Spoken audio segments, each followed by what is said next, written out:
Perkenalkan, nama saya Eko Wayu Prasetyo.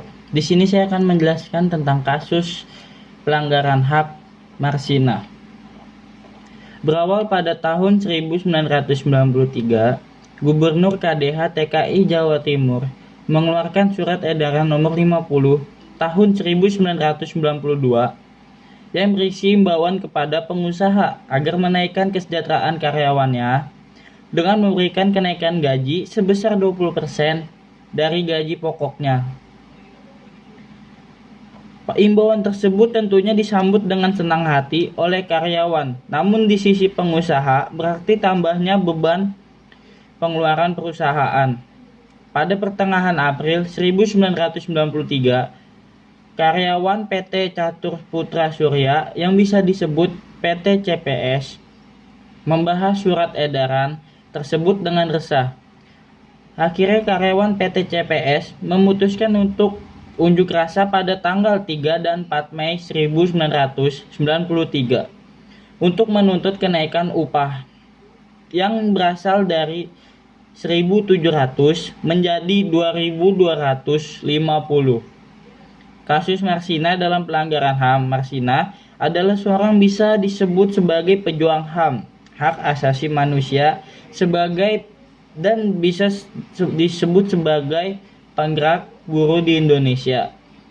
Marsina merupakan salah satu penggerak unjuk rasa di PT Catur Surya pada Mei 1993.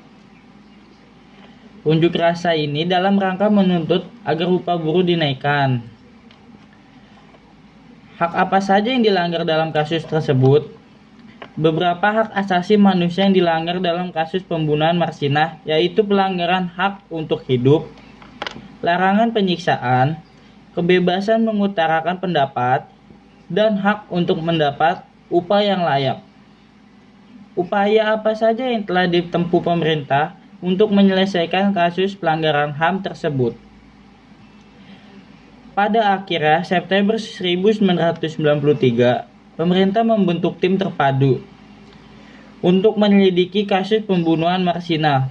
Hanya dalam hitungan hari setelah dibentuk tanpa diketahui publik, 9 peninggi dan karyawan PT CPS ditangkap secara diam-diam pada awal Oktober oleh tim terpadu itu. Dan berikan pendapatmu tentang kasus tersebut. Jadi menurut saya, kasus pembunuhan terhadap Marsina dan Murni adalah kasus pelanggaran HAM berat. Selain itu, Murni dan Marsina juga merupakan pengingkaran pemerintah terhadap hak masyarakat untuk mendapatkan kebenaran dan keadilan kedua kasus tersebut. Pada akhirnya membebaskan tersangka dari tuduhan pembunuhan. Dengan demikian, bisa disimpulkan kedua kasus tersebut belum memiliki titik terang secara hukum.